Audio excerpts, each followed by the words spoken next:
passar para o último artigo.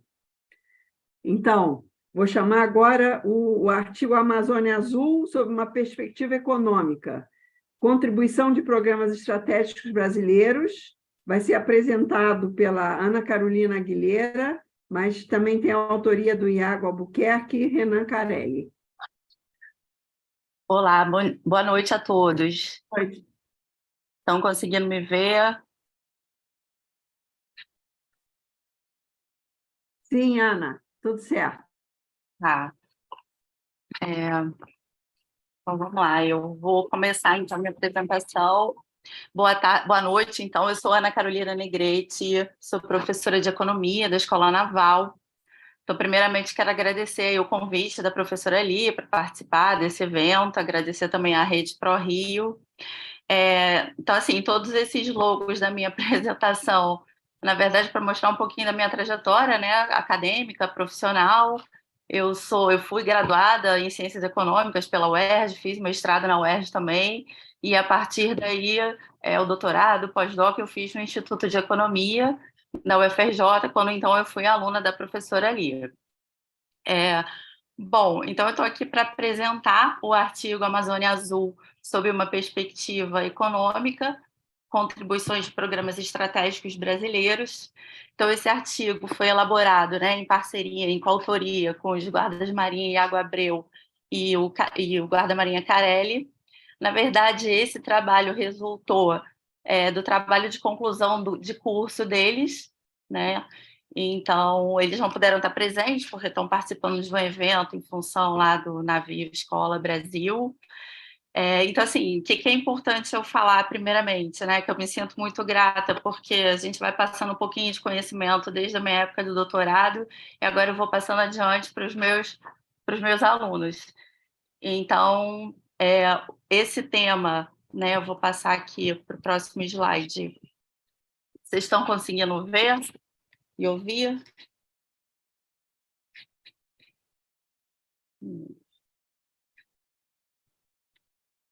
Lia?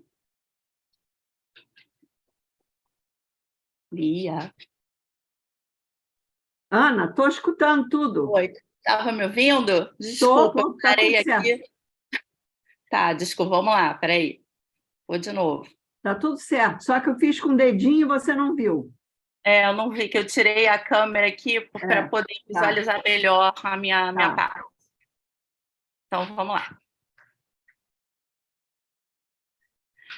Bom, então, no artigo, ele estava estruturado da seguinte forma, né? A gente começou fazendo uma contextualização, mostrando os objetivos, a revisão da literatura, depois a gente mostrou a Amazônia Azul e a sua importância econômica, a ação da Marinha do Brasil na proteção da Amazônia Azul, falando especialmente de programas estratégicos como o ProSub, que é o Programa de Desenvolvimento de Submarinos, e o Programa de Obtenção das Fragatas Classe Tamandaré, que o Micael acabou falando um pouquinho também, e então depois as conclusões. Mas, para efeito da apresentação de hoje, eu procurei concentrar no seguinte: eu vou contextualizar um pouquinho o assunto, falar um pouquinho dos objetivos. Então, eu relacionei aqui a Amazônia Azul com os programas estratégicos. Então, a gente deve pensar, né, a Amazônia Azul, que é um termo que foi criado para fazer uma analogia aí com os recursos estratégicos da Amazônia Verde. Então, a gente deve entender esse termo Amazônia Azul como um conceito político estratégico, né, remetendo aí à importância do poder marítimo ao Brasil. Então, está fazendo parte aí do nosso entorno estratégico e que engloba aí os grandes documentos de defesa, como o Plano Estratégico da Marinha 2040, vai falar muito a respeito disso, e a necessidade da Marinha estar equipada, né, de investimento nos meios operativos para a gente poder dar conta das ameaças num horizonte aí dos próximos 20 anos. Então, eu procurei relacionar, né, na verdade, o nosso objetivo geral aqui no trabalho foi avaliar a relevância desses programas estratégicos para a manutenção da autoridade sobre a Amazônia Azul, assim como também detalhar aí de forma mais específica as contribuições desses programas estratégicos também para o desenvolvimento da base industrial de defesa brasileira.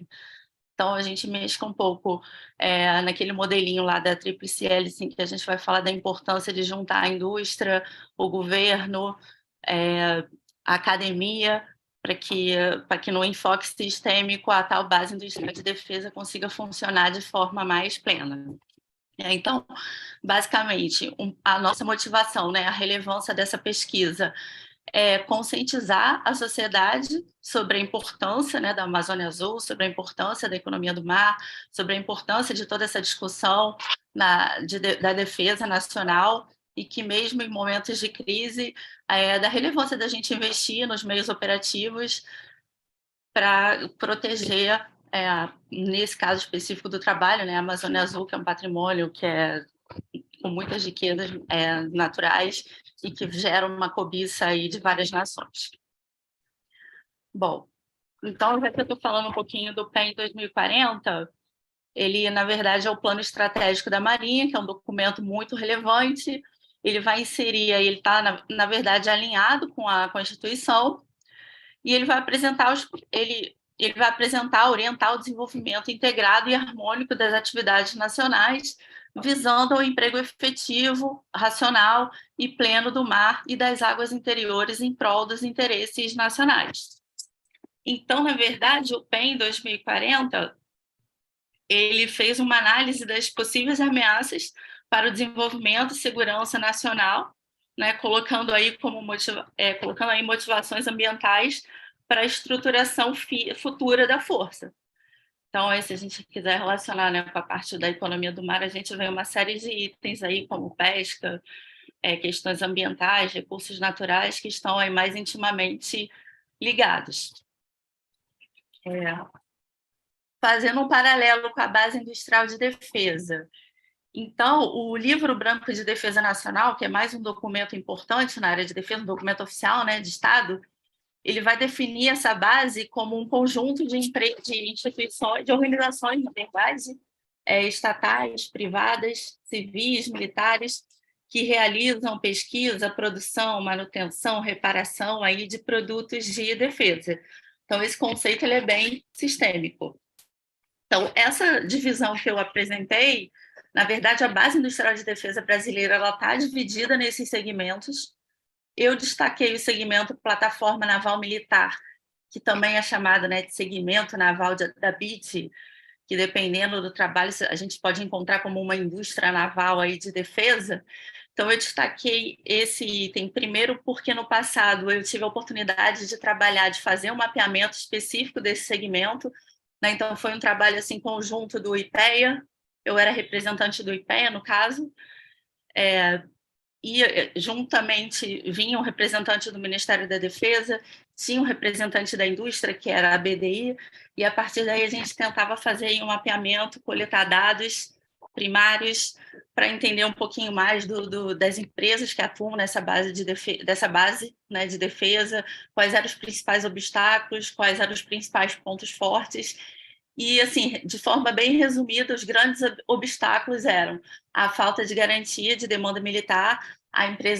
O estaleiro, a empresa que atuava na base industrial de defesa, ela alegava que eles tinham capacidade técnica, né, engenheiros capazes de desenvolver desde o projeto até o navio em si, mas que faltava garantia de demanda, porque não adiantava desenvolver uma inovação, uma linha de produção cara, se a Marinha não ia poder garantir uma continuidade nessas compras.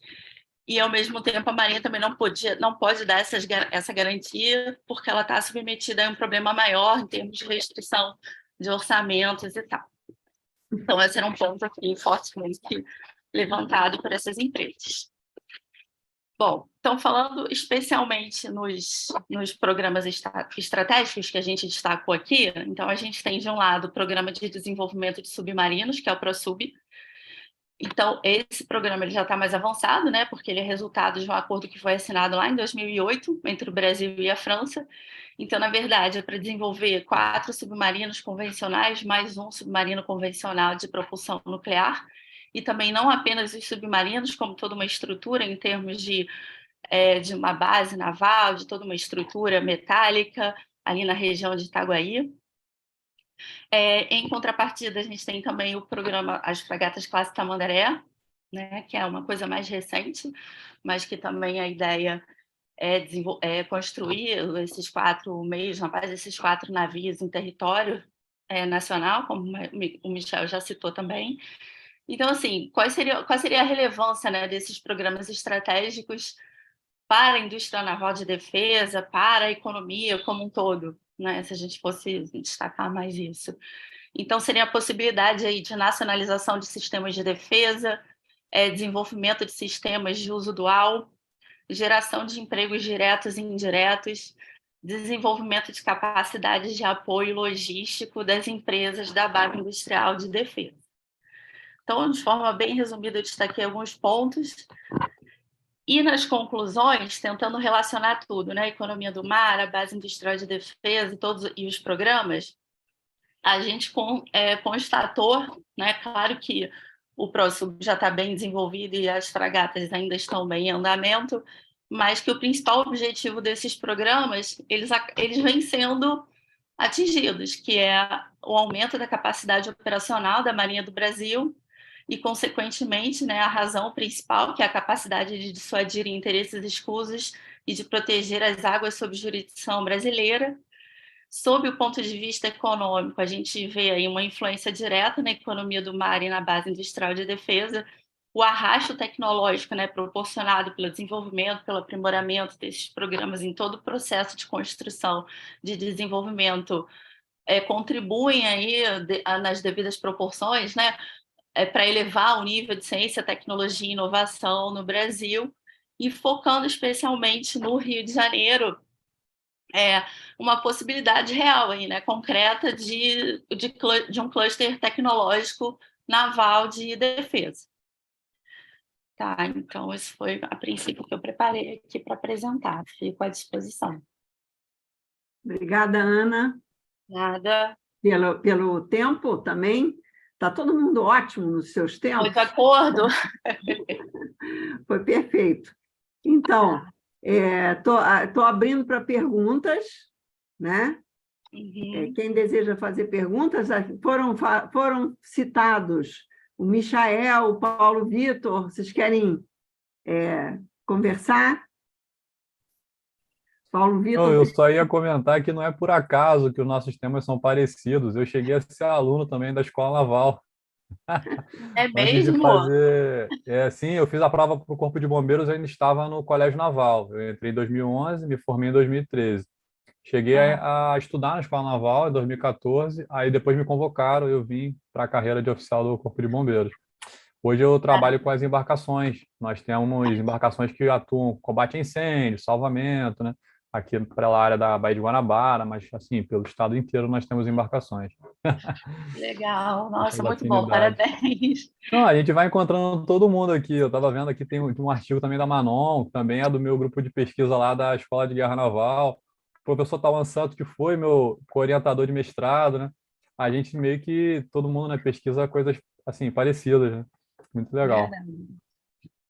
Então, Paulo Vitor, que você fez aí uma pergunta, por favor. Sim. Eu queria saber, né, nesse contexto da Amazônia Azul e essas políticas já que estão em andamento, qual seria o papel do planejamento espacial marinho? O papel do planejamento espacial marinho? Isso. Então, você está falando em relação ainda à questão da delimitação do conceito mesmo da Amazônia Azul? Não, Ou eu já estou falando na execução da atividade econômica sobre a Amazônia Azul, né? Você acha que isso seria melhor na execução dela, sobre a perspectiva do PEN, ou o PEN ele seria apenas mais uma camada de regulação que poderia ser uma faca de dois gumes, né, nesse sentido? Não, eu acho que o PEN ele é um documento muito importante porque ele vai fazer essa projeção dos próximos 20 anos, quais são as ameaças existentes, né? Claro que é uma projeção, passível de erro. E esse documento acaba estando alinhado também, por mais que, se a gente pensar nos Estados Unidos, que está muito mais avançado do que a gente, né, em termos de defesa, mas ele é um documento também que anda em paralelo com um documento parecido, que é o JOE 2035 dos Estados Unidos, que tem ali ameaças parecidas.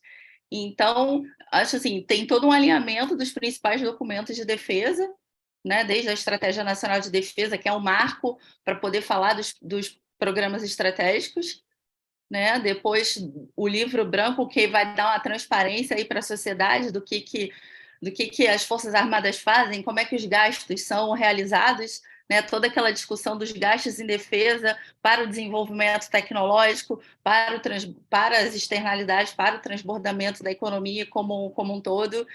Então, acho que isso tudo caminha junto, né? Conforme é um trabalho conjunto, né? Quando a gente fala academia, a indústria, o governo, a conscientização da sociedade, parece um discurso muito antigo, né? Conscientizar a sociedade da importância de pensar em defesa, da importância de entender o que é a Amazônia Azul, o que ela representa para o país, né? Que se aquilo ali não estiver bem delimitado, se aquilo ali não estiver bem protegido, a questão da dissuasão é extremamente importante. Então, não sei se eu respondi diretamente a sua pergunta, mas essa é a minha análise. Não, Né? entendi, sim. Os programas estratégicos não são só esses, especialmente, né? Tem muita coisa envolvida dentro lá do núcleo de construção do poder naval.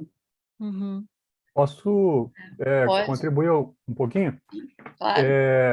Eu acho que o Paulo está falando de um PEN diferente, que o foco aqui do artigo dela, o Paulo, era mais o PEN no sentido de plano estratégico da Marinha. O seu PEN é o planejamento espacial marinho. Se eu bem me lembro, o pouco que eu ouvi sobre esse tema, o planejamento espacial marinho que você está perguntando, ele é tipo um projeto, vamos dizer assim, né, que tem um contexto nacional, claro, mas tem alguns estados se dedicando a desenvolver o seu próprio.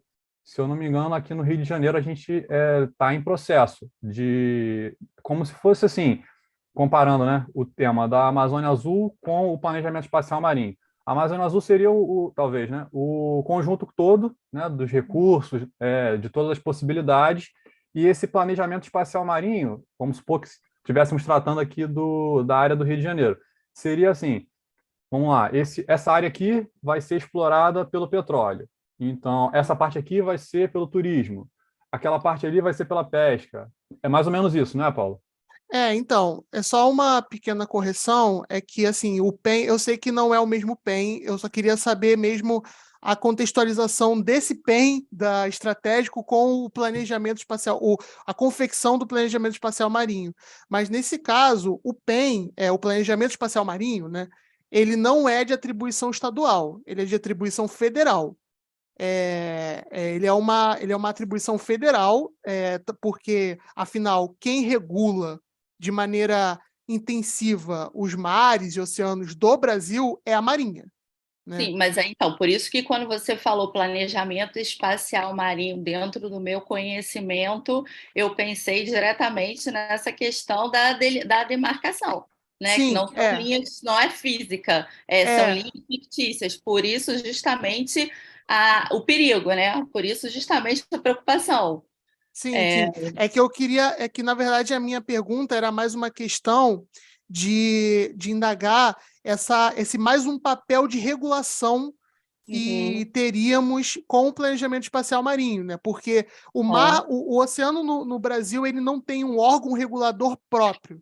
Ele é multifacetado. Você tem um pouco do IBAMA, você tem um pouco da Marinha, e eu não sei se o ICMBio também tem um papel nisso, mas eu acredito que ele também participe de uma parte dessa regulação, isso sem falar dos licenciamentos estaduais. Então, foi nesse contexto de regulação e como que isso poderia casar com esses planejamentos estratégicos, essas Eu acho que atividades, né? tá. Agora você desenvolvendo melhor a sua explicação, acho que ficou um pouquinho mais claro também para mim. Eu acho que o PEN em 2040 ele está partindo do princípio que aquelas águas que são sob jurisdição nossa, aí independente, feita a regulação, né, a regulamentação, essas são as ameaças que a gente projeta para os próximos anos. Esses são os meios navais que a gente considera adequados, isso tudo em teoria, né? Claro que na prática a gente esbarra com o problema principal de falta de recursos, de atrasos muitas vezes no projetos por diversas outras razões, né? Mas acho que a princípio seria isso. Não, entendi. Não, entendi. Entendeu? Ok, mais alguma pergunta? Aqui do YouTube eu não recebi nada. Alguém mais quer? Ana, tira da tela, por favor, a apresentação. Obrigada. Alguém mais quer fazer uso da palavra? Bruno, Rodrigo, estão quietinhos? Acho que até saíram, não estão mais aí. Então, Juliana e Bruno, eu vou encerrar, né?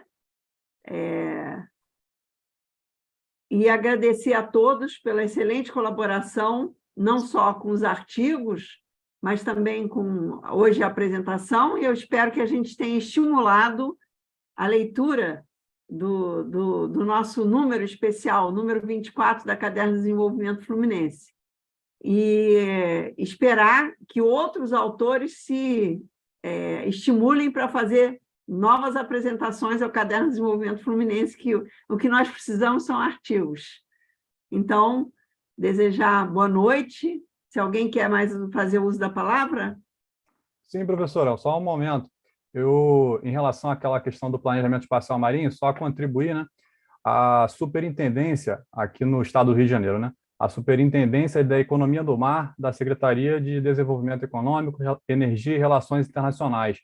Desde maio de 2022, tem se esforçado, inclusive fez uma série de webinars, estão aí no YouTube, discutindo esses assuntos relacionados à economia do mar e o planejamento espacial marinho, tá bom? Então, eu sei que não é uma atribuição aí exclusiva, etc., toda a questão federal, mas o pessoal está preocupado aí também em discutir, contribuir e desenvolver o nosso Estado, né? Esse é o objetivo comum nosso.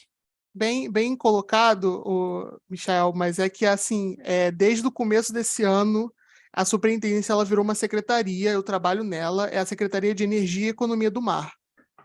Ela foi separada da agora CDX, antes ela era a CDERE, a secretaria que você falou, e a Economia do Mar agora ela está dentro de uma outra secretaria, que é a Secretaria de Energia e Economia do Mar, né? E lá a gente também trabalha com esses assuntos. Eu indaguei bastante nessa parte, porque a Ana, Então, tu é o especialista, falou... então, do tema aqui entre nós, né? Mais ou menos. Mas é que a Ana, ela fez uma apresentação muito boa na parte da defesa, né? E eu queria saber bastante desse contexto e de como que o planejamento estaria relacionado a essa parte de defesa, né?